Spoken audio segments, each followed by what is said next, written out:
네, 여러분 안녕하십니까? 하루를 정리하는 방송 코인킹 과학투팔입니다. FOMC 금리 인상 이후 파월의 기자회견 여파가 금방 꺼질 줄 알았는데 아직까지도 영향을 받고 있습니다. 도대체 어제보다 왜 오늘 더 큰일이 일어났는지 한번 볼게요. 자, 어제 나스닥 1봉은 마이너스 2, 3% 하락한 채 마감이 되었고 이에 질 수가 없는지 비트도 같이 따라가는 움직임을 보여줬습니다. 이제 어제 그리고 오늘 새벽 나스닥이나 비트코인의 하락 원인은 아무래도 금리 인상 이후 파월의 기자회견 여파 그리고 어제 발표된 미국의 각종 경제 데이터가 가장 큰 원인이라고 생각을 하고 있습니다. 어제도 정리를 했지만 이제 경제 지표 발표 후에 이 FOMC 여파가 지속되고 있고요. 이 여파를 어느 정도 이해해야 어제 발표된 미국의 경제 데이터가 왜 오늘 시장에 악재로 받아들이는 건지 알 수가 있는데요. 먼저 어제 있었던 12월 FOMC 금리 인상 이후 파월의 기자회견 내용을 다시 한번 간단하게 요약을 해보면 인플레이션은 여전히 높고 또 아직까지 고용 시장은 견고하다. 그리고 2023년 최종 금리 전망은 5.1%이며 인플레이션이 하락을 하고 있다는 훨씬 더 많은 증거가 필요하고 내년엔 금리 인하가 없다. 이번에도 딱 못박아 말을 했죠. 그리고 비주택 관련 서비스 인플레이션이 하락을 하는데 이제 오랜 시간이 걸릴 것이고 최종 금리는 더 하락할 수는 있지만 일단은 데이터를 보고 판단을 할 거고 지금은 금리 인하가 아니라 속도를 늦추는 것이 타당해 보이며 소프트 랜딩이 불가능하다고 얘기는 하지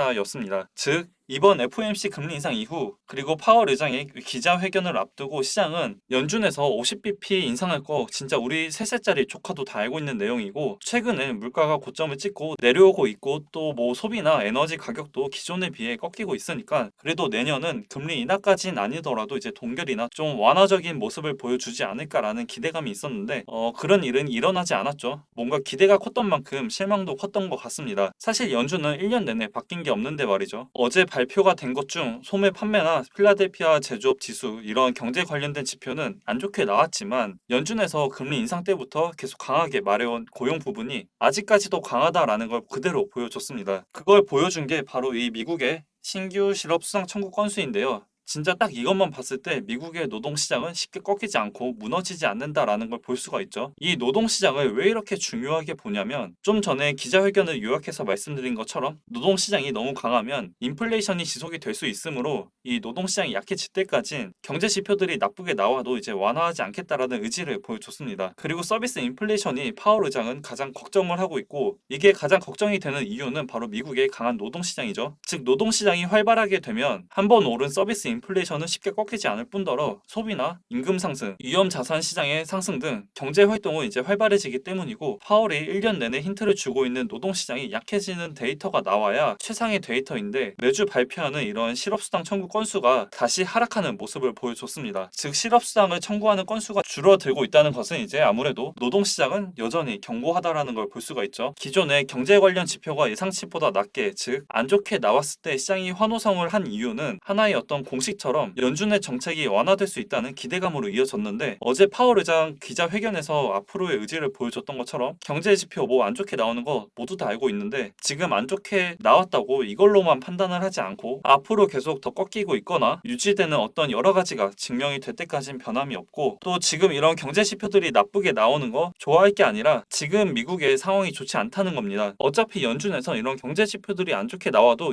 내년에도 금리 인하를 하지 않겠다라고 계속 말을 하고 있고 안 해줄 거라는 의지를 강하게 보여주고 있으니까요. 큰 기대를 하지 않는 게 너무나 좋고 그냥 이런 미국의 경기 침체일 뿐이고 또 어쩔 수 없다는 그런 경제 지표 중 하나라는 거죠. 그래서 최근 계속 걱정하던 그리고 다음 달에도 제가 걱정하는 부분은 그동안 시장에선 경제 지표가 안 좋게 나온 뉴스는 군 뉴스로 받아들여서 환호성을 질렀지만 어제 파월 의장 기자회견 이후로는 다시 한번 못 박아 말했기 때문에 고용 시장이 꺾이지 않는 이상 경제 지표가 안 좋게 나왔다라고 해서 시장도 어떤 기대감으로 인해 상승은 좀 어렵지 않을까라고 생각을 합니다. 아무리 우리가 이게 더 좋은 방향이다 뭐 이렇게 해야 된다 경기 침체가 오면 다 죽는다라고 해도 파월 의장이 그걸 들어주고 해주진 않습니다. 연준에서 원하는 건 지금 인플레이션을 2%대로 잡는 거고 우리가 아무리 이러다 다 죽어라고 해도 할 수밖에 없는 혹은 해야 하는 위치이기도 합니다. 이런 유명한 말이 있죠. 연준을 이기려 하지 마라 라고 어찌 보면 연준에선 계속 힌트를 줬고 앞으로도 어떨 거라는 방향성을 계속 제시했다고 봅니다. 근데 그걸 외면하는 건 오히려 시장이지 않을까 싶고요. 최근 장 상황을 보시면 아시겠지만 상승보다 이제 하락에 더 초점을 맞추고 있고 또 뭐 이렇다 할 이슈가 아니면 엄청난 변동성을 보여주진 않고 있습니다. 그렇기 때문에 이런 횡보장일수록 이 BBR 매매 기법이 더 발휘된다고 보고 있는데 이제 이런 BBR 매매 기법 강의는 평일 주말 상관없이 오늘도 진행이 되고 있고요. 벌써 어느새 700명 이상 많은 분들이 들어오고 계십니다. 올해 마지막 입장 인원을 받고 있어서 이제 빨리 들어오시는 게 아마 여러분들에게 더 좋지 않을까 싶고 단순히 그냥 강의만 하는 게 아니라 여러분들이 직접 매매를 할 수 있게끔 BBR 매매 기법에 알맞은 코인들도 같이 공유를 해드리고 있습니다. 그리고 뭐 상세하게 자료까지 다 제공을 해드리고 있어서 아마 누구나 쉽게 따라할 수 있지 않을까라고 생각을 하고요.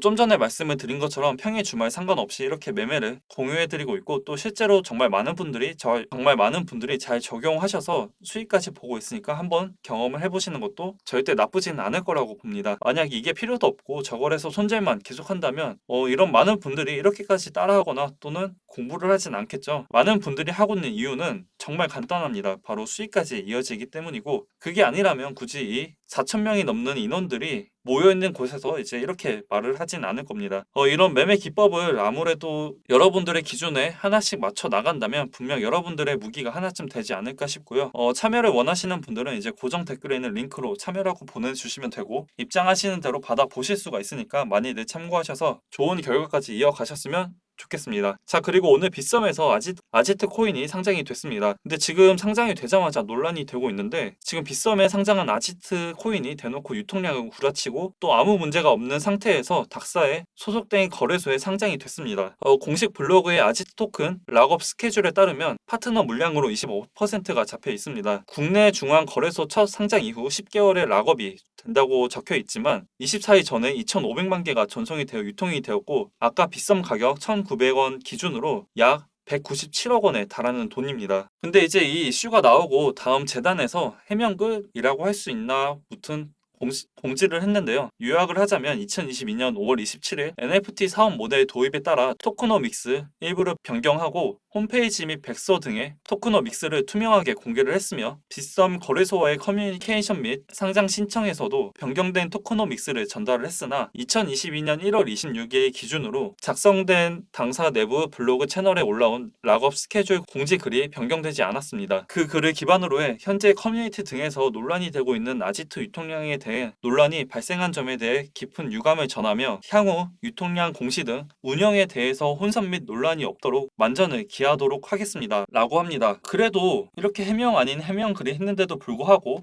여전히 맞지가 않습니다. 블로그와 빗썸 검토 보고서를 비교하면 파트너 물량에서 5%, 즉 2,500만 개가 빠지고 마케팅에서 5%가 증가를 했습니다. 마케팅 물량은 이렇고요. 마케팅 물량 사용을 보면 클레이 스왑 드랍스에 매달 32만 4,166개씩 그리고 클레이 스왑 상장에 매달 37만 833개씩 연락으로 나와 있지만 2월 7일 날 클레이 스왑에 상장하기 전인 1월 26일에 약 405만 개를 먼저 연락해서 유통을 했습니다. 이후에는 연락을 한다고 한 것도 그냥 방치해 두고 있고요. 대체 어디서 정확한 연락 스케줄을 봐야 할지가 모르겠습니다, 지금. 그리고 다방은 아지트와 계약 해지된 걸로 11월 기사에 떴었고요. 빗썸 검토 보고서에는 파트너로 나와 있습니다. 위믹스는 그래도 파트너 허위 기재는 없었는데 이런 부분이 좀 너무나 아쉽고 어떻게 보면 이런 것조차 정말 간단한 건데 그리고 기본적인 건데 체크를 하지 않고 그냥 무작정 상장을 시키는 건지 정확히 이런 상장 기준을 잘 모르겠습니다. 미리 정보를 알고 산 사람들은 정말 배 터지겠지만 결국 또 피해를 보는 건 이런 걸 모르고 있던 개인 투자자들이겠죠. 개인적으로 이제 조심해서 나쁠 건 없다고 보고 있고요. 혹시 단타를 하시는 분들은 이미 상장되기 전부터 거의 500% 이상 올랐던 코인이라 욕심 조금만 버리고 매매를 하시면 될 것 같고 야수가 아니시라면 괜한 기대감으로 접근을 안 하셨으면 좋겠습니다. 이런 위믹스 관련해서 이슈화가 된 게 얼마 되지도 않았는데 벌써부터 이런 잡음이 들리는 것이 개인 코인 투자자로서 굉장히 좀 불편하기도 하고 아쉽기도 합니다. 하루빨리 이런 기준이나 아니면 법적인 어떤 증거가 규제되어야 된다고 생각을 하고 있고요. 이 아지트 코인에 대해서 큰 피해가 없었으면 좋겠습니다. 이제 제가 준비한 내용은 여기까지고요. 아직 코인킹 구독과 좋아요를 눌러주지 않으신 분들은 한 번씩 꼭 부탁드리고 날씨가 또 굉장히 춥습니다. 이제 주말에는 더 춥다고 하는데 다들 옷 따뜻하게 입고 외출하시길 바라고, 눈이 와서 그런지 길도 굉장히 또 미끄럽습니다. 다들 넘어지지 않게 잘 조심해서 퇴근 잘 하셨으면 좋겠습니다. 다음 영상도 여러분들에게 더 도움이 될 수 있는 자료 그리고 내용들 준비해서 찾아뵐 거고요. 항상 시청 너무나 감사하고, 코인킹 곽두팔이었습니다. 감사합니다.